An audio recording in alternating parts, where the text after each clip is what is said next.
Hello guys, so in today's video we're going to be covering how to actually take payment from your client. So you know them times when in SMMA you get an agreement, verbal agreement by the way.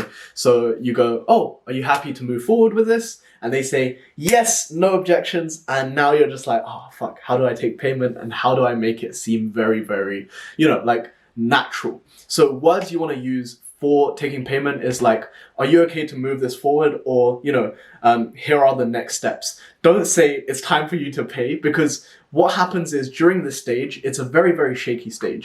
And, this is the time that your client is going to have the most time to kind of reframe the whole transaction. And this is where they're going to be thinking, oh my God, is this a good deal? No, no, no, blah, blah. And then there's going to be so much noise in their head because, paying someone like a couple thousand to do a service is a big commitment, even for like large businesses. They need to be sure that this is worth their time. So it is very crucial that you handle this situation as professionally as possible. Otherwise, guess what? You're going to lose the bloody deal. One thing that I cannot stress enough, and it's that unless you've taken payment and the contract is signed, you don't have a client. Don't think that, a verbal agreement is going to mean anything in the long run, because guess what? If you get a verbal agreement, hang up the phone, they're going to, after I'd say 12 hours, they're not going to be a client anymore. They're going to just reframe the whole transaction, which is why it's very, very key that you take payment on the call and you get the contract signed on the call, So how you do this is you need two softwares. So Stripe, so you need a merchant account. So either Stripe or PayPal works fantastically well. Personally, I use Stripe because PayPal freezes your transactions. Watch yesterday's video if you kind of want to question that. But yeah, use Stripe, and then I use something called Simple Invoices. If you don't have Simple Invoices, no worries. It's basically the same process, just slightly less seamless, which is why I pay for Simple Invoices. So what's going to happen now is I'm going to jump onto my laptop and I'm going to show you exactly the process that I go through to take a payment and sign a client on as an official client. So yeah, let me walk you through the process, and to make the whole thing less painful, 3, 2, 1. Welcome to this portion of the video. Now, what you have just seen is I'm gonna show you guys exactly how I proceed to take payment once I get the verbal agreement and the verbal go ahead on the discovery call. I cannot stress enough how important it is to take payment and sign the contract on the call. Maybe not less the contract, but just take payment, because without taking payment, you don't have a client. Because guess what? You haven't been paid. Like, don't start work, don't do anything. Literally get the payment first. So what I would do is once you handle all of the objections and they're happy to move forward with this is literally the next steps. So on the call, you would literally just be like, so great. So the next steps are, what's your business name and your registered business address? What this is, you need to start filling out the details for the invoice. Now, they're going to give you their business name. So let's just call it, I don't know, like Facebook.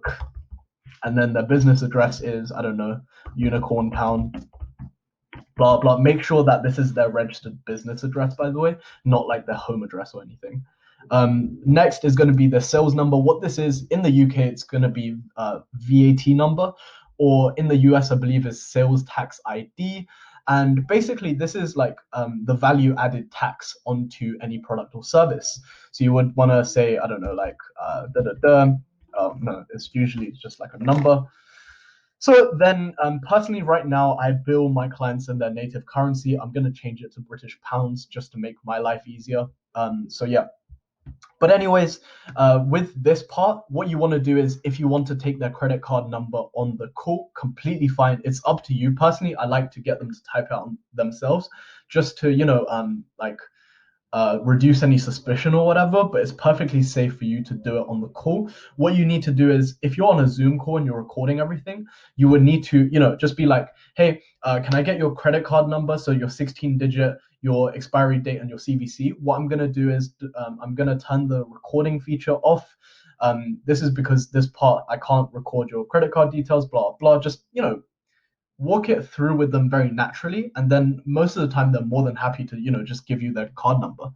So what you would do is just fill out their 16-digit and then the expiry number, So this is, and then you would obviously fill out their name. So I don't know, like Lucas, and then lucas@gmail.com. Then you would click create a client, and then you would go to subscriptions. So once you click create a client, I'm gonna cut to the subscription screens just because I need to protect the privacy of my client. So once you're on the subscription stage, you want to click create your first subscription, and okay, well I'm gonna cover this, but you want to click Lucas, and then you're already gonna have the client address, and then you're gonna click add items.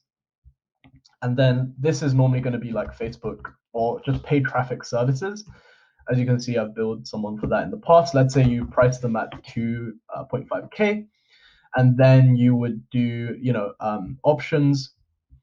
You make sure you want to send the invoices automatically, and you would also want to click pay automatically. What this does is it's gonna just take the money out of their account on a monthly basis. This is because if you sign them onto a 3-month commitment anyways, this is the best way to do it, because every time they pay manually, it's a reframe of your services in their mind. So sometimes what tends to happen is they don't pay on the day, and work is going to get delayed, or you're going to work for free, and then it's a huge headache. So make sure you have this box checked, and then you would do option 3. This is where if you want to second sales tax. So for example, if you're in the UK, and I'll be covering that, by the way. If you're in the UK, you want to put your VAT ID, so and then the percentage in the UK would be 20% if you're eligible for this.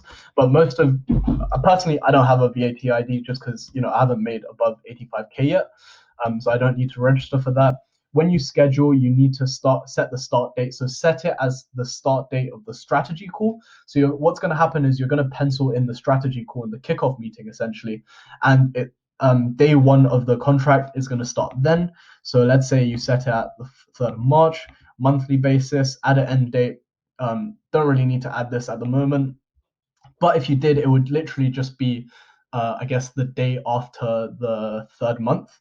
And then, so yeah, when you click activate, what is going to happen is it's going to send them the invoice, and it's going to have a link for them to manually input their credit cards, unless if you've already taken their card details earlier, then obviously it will just pay automatically. So yeah, once you click that, now congratulations, you have officially got a client. Once they pay, of course, you're going to have a Stripe notification on your phone that goes ding, and then you've made your first bit of money through SMMA. And I promise you, that's an amazing feeling to have, because I know when I heard that ding on my phone, I was like, oh, so cool.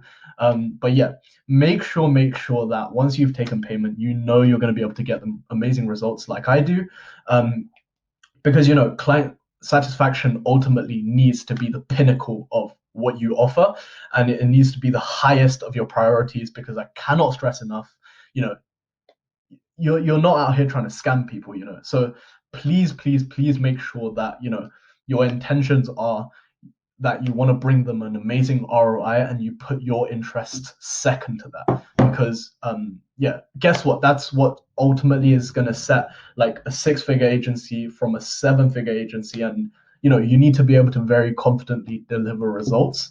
So that's why very, very key that you optimize your mindset for that, and you put client satisfaction and client results top of your priorities list. So yeah, thank you guys so much for watching this video, and now we're going to jump back onto the original, with the other camera angle. So 3, 2, 1. And we're back. So thank you guys so much for watching that video. I hope you learned a thing or two about taking payments. Please do compare my process versus your process. I'm pretty sure my process is going to come up top, simply because I think my process is sick. Just because I've never really had a price objection, never really had any deals fall through once I get the verbal agreement, just because it's up, at that point, it's up to you to screw it up. So tomorrow's video, I'm going to be covering how to actually price your services. I've been asked this question several times, and I feel like it's finally time for me to address it in a video. Definitely very, very useful video, especially if you're in an e-com niche, just like I am, because pricing for local businesses, very, very simple LTV method, but e-com, it takes more, you need to have almost like a gut feeling, and it comes more with experience. And hopefully tomorrow I'm going to be able to shed some light on that for you guys. Now, very special announcement to make real quick. I'm starting coaching. So starting next week, I'm going to be offering coaching. Anyone that's interested, hit me up on my Instagram right here. So yeah, it's going to be cheaper than most coaches out there. And also it's going to be more systematic and programmed than most coaches out there. I'm going to, not really sell it too much because I only want to take on 4 students a month maximum, simply because, 90% of my time needs to be distributed amongst personal brand and agency. I don't want to be one of those agency owners that makes more from their coaching than from the agency. I never want to do that, which is why only 4 students, and it's going to be very cheap. Not cheap, but much, much more affordable and reasonable in terms of price than any other gurus out there. So yeah, hit me up on my Instagram. It's right here. If you're interested, send me a DM or something, and we can sort something out. See you guys on tomorrow's video, where I will be covering how to price your services. So yeah, have a good day, guys, and I'll see you guys in the next one.